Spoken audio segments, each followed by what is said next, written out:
get this guy loaded up in my truck.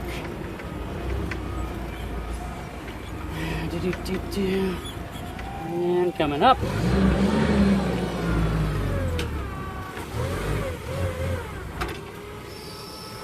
Perfect.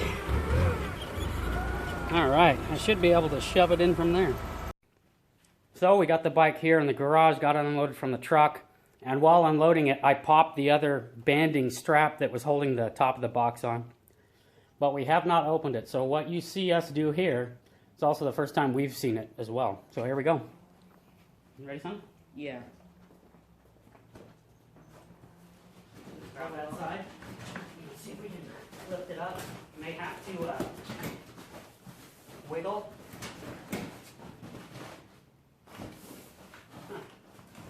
Well, let's get a box knife. See if we can open it that way. You ready?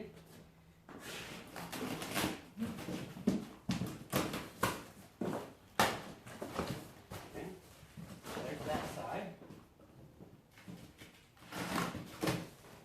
And there's that side. So, feel that seam here. There we go. Now I'll go ahead and take it off.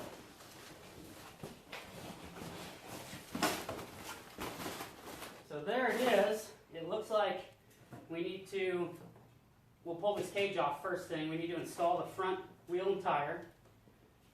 We need to install the handlebars and the risers.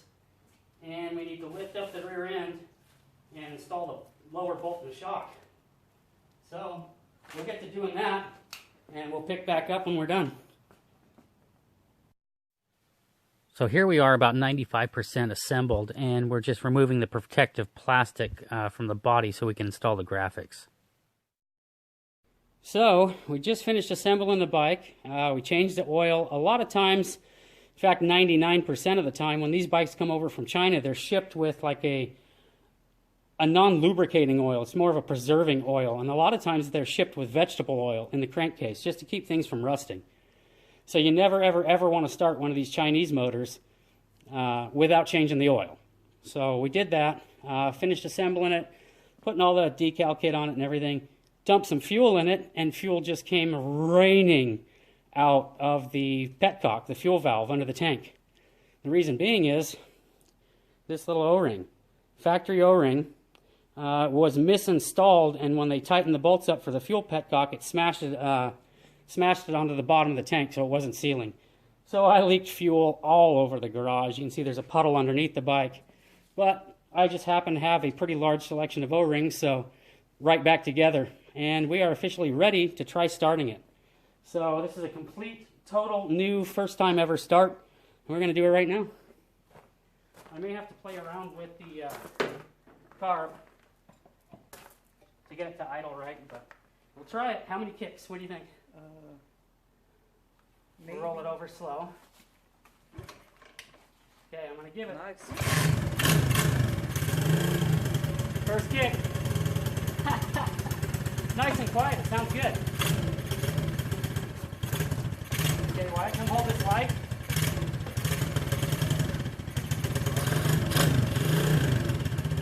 I got to turn the idle up.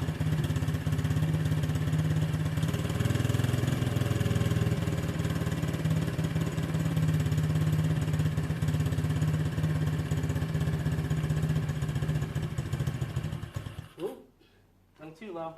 Give her a kick again. That's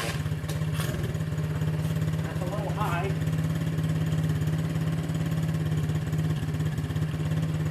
We'll just let it sit there. So what we're going to do now is let it run for 5 minutes at a higher than normal idle, and then we'll shut it down. We'll let it heat soak, and then we'll fire it up. We'll let it run another 5 minutes, and then shut it down and let it heat soak, and just kind of a real easy break-in, and then rod on her. I'm impressed. It sounds really good. Aside from the O-ring mishap, so far so good.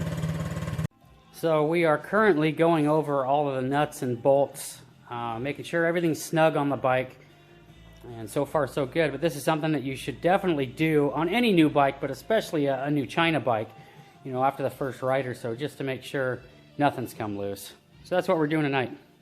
So as we're going over this bike, we haven't found any nuts or bolts to be loose as of yet. We're probably about a halfway done or so. One thing we did just find right now, take a look at this master link. It is half off. See that? There's a big gap right there. So this actually needs to be pushed together and this snapped on like that. I don't think I can do it with one hand. The direction is correct. You know, the chain's going this direction, so you want the clip to be pushed on if it hits anything. So the direction's right, but we just about lost the chain there. So we'll get that taken care of. But so far, all the nuts and bolts, nice and tight. So when these bikes come unassembled, the handlebars, all the cables and hoses are connected, or brake lines are connected, but the risers, the bar clamps, and the handlebars aren't installed. It's all kind of twisted and tucked away down on the side of the bike, zip tied to it to get it into the crate. Well, the problem with that is, you can see the grip here, and if you look inside on the throttle tube, you can actually see that gray. Hopefully you can see that. Something very sharp has cut through the grip and clear through the throttle tube down to the handlebar. And I'm pretty sure what cut that was down here on this stainless guard. For the exhaust. That's where the handlebars were kind of tucked up under here. And that frickin' thing is sharp. I just cut myself on it tonight. So, had to deal with that. As far as, you know, torn grip, not a big deal. The throttle tube being worn into, again, not a real big deal. It's going to be completely, I mean, it is completely functional. It'll remain that way. Throw a set of cheap grips on it. I did let Orion Motorsports know about that in an email as far as the throttle tube and the grip being damaged. I have yet to hear back from them, but it's only been a couple of days, so we'll give them the benefit of the doubt. Again, it'd be nice if they sent a new throttle tube. Would I install it right away? Probably not. But at the very least, a set of grips, replacement grips, would be good. Worst case, I'll go down and I'll spend 20 bucks on a new set of grips for it. But so far, so good. Aside from the master link almost falling off, everything else seems to be tight. No real issues with the bike. So we'll continue. Alright, so we just finished going over the entire bike. Every single nut and bolt and cotter pin and washer. And what we found. Obviously the master link for the chain. Reseated that and we're good to go. No worries. As far as loose bolts go, we found a couple. These two that mount the chain guide, the rear chain guide to the swing arm, they were loose. These two down here that hold the UHMW plastic insert into the chain guide, they were loose. And then this lower motor bolt, the lower bolt in the bracket was loose. The other two seem tight. There's a middle one here and an upper up here, but that one's a little bit loose. So we went ahead and snugged all those up. Yeah, so that's where we are. I don't think that's too darn shabby. And of course, probably not after the next ride, but maybe the third or fourth ride we'll go through all this again and check it all over again. But so far, not too bad. So this is a look at the bike on their website, the Orion RXB. You can see the graphics kit here. And this is the graphics kit that we received. It's the X-Moto graphic kit.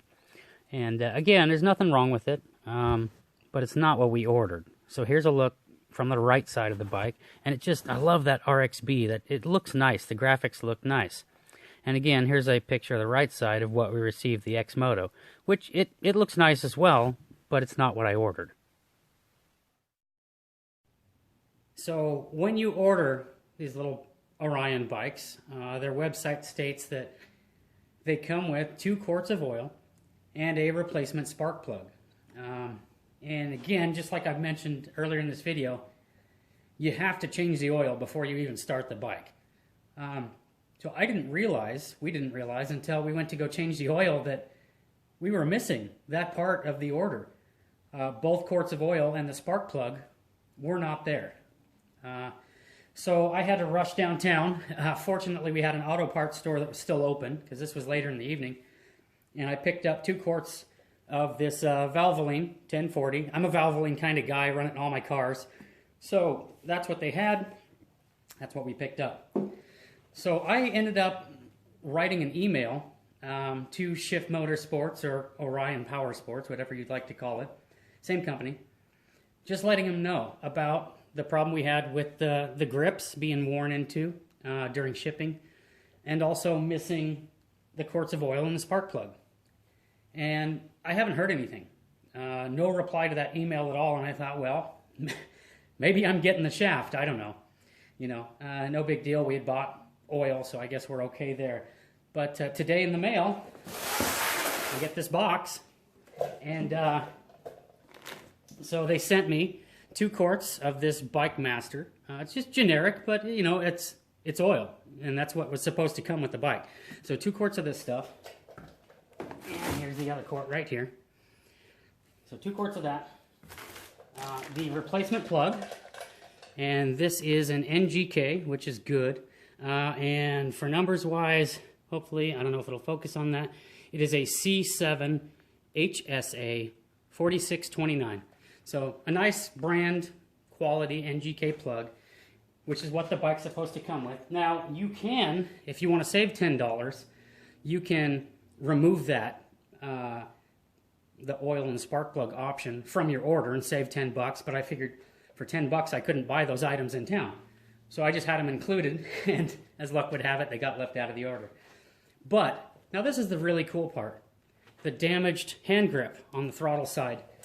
They included in this box a set of Pro Taper Sport waffle grips. Those are nice grips. You know, I would have been completely okay with just sending a generic pair of grips. But, yeah, Pro Taper, those are nice. I'm really appreciative of that. That is nice of them. They didn't have to. They could have just sent me some old generic things, but very, very cool. So, again, I still haven't received a reply to my email regarding the missing oil and spark plug or the damaged grips. But today in the mail, I received a box. So, I got to say, that is pretty awesome customer service from Orion. It may not be the best communication, but the customer service is great. I'm sitting here with the missing parts and replacement grips, and that's very, very good of them. So we'll say that. Well done, Orion. So one other thing that I've done to this bike, before we even took it on the first ride, was I removed this little clamshell. It's a stamped, I think it's steel, little clamshell protective cover that was on each side of the spark plug boot where it plugs onto the head. The problem with these are, especially this particular one, the lip of this was bumping into the head before the boot completely seated onto the spark plug. When you push those spark plug boots onto the spark plug, you should hear a physical snap or click as the inside of that terminal engages with the tip of the spark plug.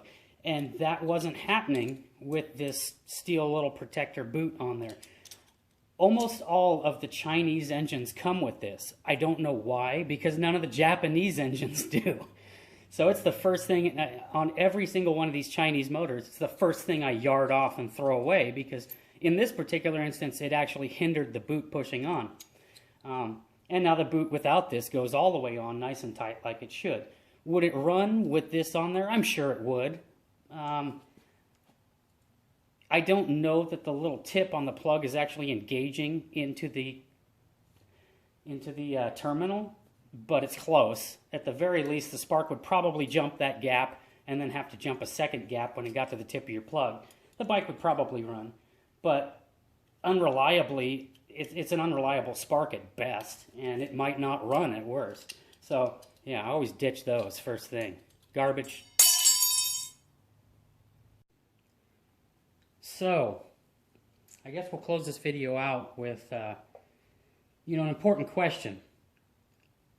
Would I, knowing what I know now, would I purchase the bike again? And, it's kind of a complicated answer, but we'll give you the simple version and then I'll explain why. Yes, I would buy this bike again, knowing what I know now. We'll just go over some of the pros of the bike.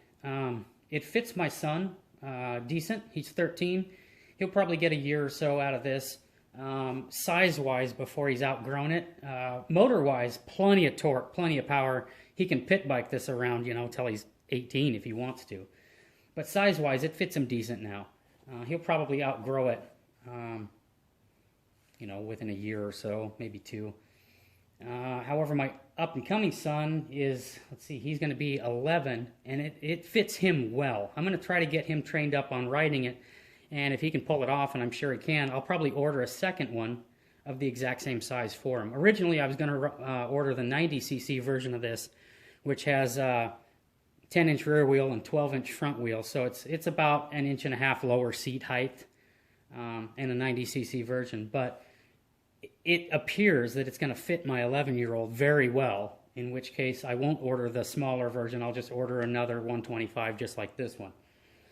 So let's talk about the quality of the bike. It appears well built. It does. The hydraulic disc brakes front and rear work very nice.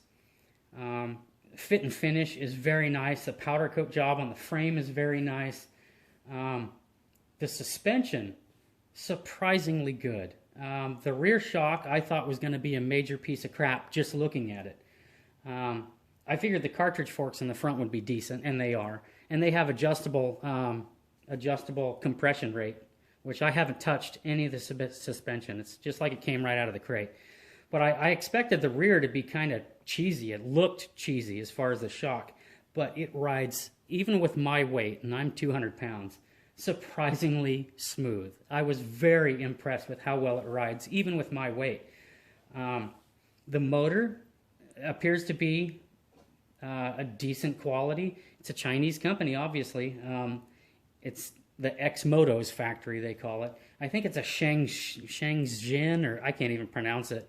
But this same motor, according to their website, they've been using for like 13 years, 14 years. So reliability-wise, I'm not too worried about it.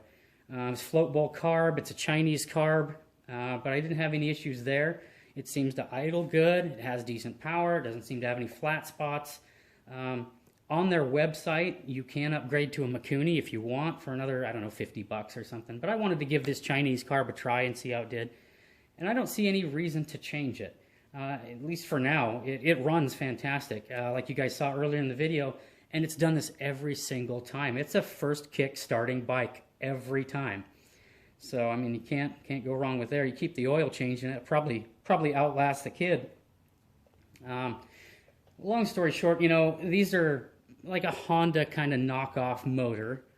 And the plastic appears to be a knockoff of a KTM. But it just seems to work together. The cartridge forks, the rear end, swing arm style, the disc brakes, everything just seems to work well. And it's well built. One particular reason I really like this design of the frame is this forward section here. This like perimeter style frame. It bolts on behind the pegs there, and then there's 2 bolts up top. So that kind of cradles the front of the motor there. Not really to protect the motor much, but in my opinion, that adds tremendous strength to these Honda-style hanging motor frames. Without that, that's a whole lot of stress on that neck or the stem. So you get to rallying her too hard, it's not uncommon to see, the front end break off of some of these steering stem tube, or crack at least. This one, I don't see that happening, and that's because of this additional bolt-on front perimeter frame. That's kind of what sold me on this particular one. Not to mention it's a good-looking bike. The styling is decent.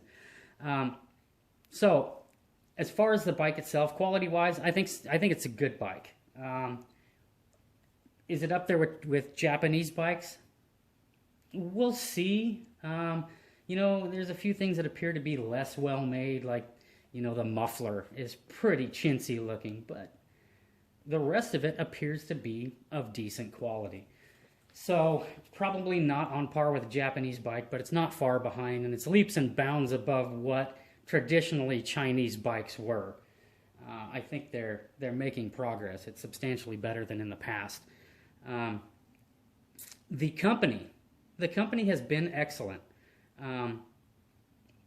One thing they don't tell you when you order this bike, apparently Texas has some sort of law that if you order something online that's over $100, they need a digital signature from the card holder saying, yes, I approve this.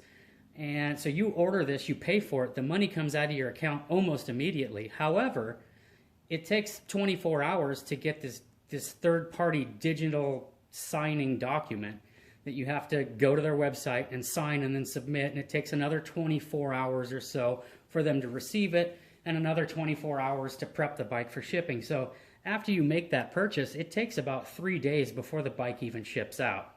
Now, I don't remember reading that anywhere on the website, and I was quite surprised to find out all of that happening. And apparently that's just some sort of Texas deal. I don't know. Aside from that, the company has been fantastic. Again, it was sending me the oil and the spark plug and the replacement grips. That was above and beyond, in my opinion, and that really went a long ways as far as how I feel about the company. That shows some integrity there. They could have just told me to get bent, but they didn't.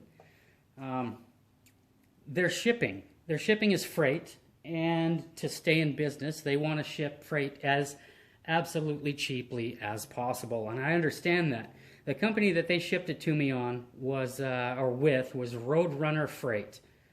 They are by far the absolute worst freight company I have ever had the displeasure of working with in my entire life. It took, from the time the bike shipped, not the time the bike was ordered, but shipped, it took 22 days to get to my doorstep from Texas. I live in Oregon. I could drive to Texas and back and have 15 days to spare. So I don't know what the hell the problem was with the freight company. If you go online and you search Roadrunner Freight, the reviews of that place are just atrocious by the thousands. They are absolutely horrific. So 22 days to ship. Of those 22 days, it was actually in motion shipping for 4 days total. 4 days. The rest of the time, it sat in trailers or at transfer stations. So that is atrocious. That is terrible. So if you go to order one of these bikes and they happen to be using Roadrunner Freight, just be prepared for at least a 3-week wait, which in my opinion is terrible. I mean, I sent this to an email to the company when I hadn't seen the bike in almost 3 weeks, saying I've ordered stuff from mainland China that got here faster than this bike that's 4 states away. What in the hell is going on? Of course, they had no idea this was happening, and I received the bike probably 3 days after I emailed the company wondering where it was. And again, they did a pretty good job communicating with me on that. But yeah, the freight is atrocious. So long as you're not in a hurry and you realize that it's going to take at least 3 weeks to get the bike, and you're not expecting anything sooner, it gets here. I mean, the bike got here. It was the crate was a little damaged. You can see there's a little bit of rash. You may or may not be able to see it. Right here on the perimeter frame, that's where the handlebars were kind of twisted around and behind here and where it cut the grip. Aside from that, there wasn't any other notable damage in the shipping, just the grip and a little bit of powder coat rubbed on the frame there. But the container was pretty beat up.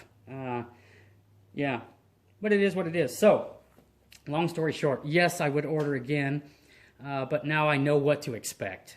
Don't expect it to see the bike after you order within 3 weeks. Realize, that you're going to have to do a digital signature process. It's going to take you at least 4 days before the bike even ships. Aside from that, quality of the bike seems decent, and I am satisfied with my purchase. So, Orion, powersports, out of Texas. Looks like you got a winner here. Pretty impressed with the RXB.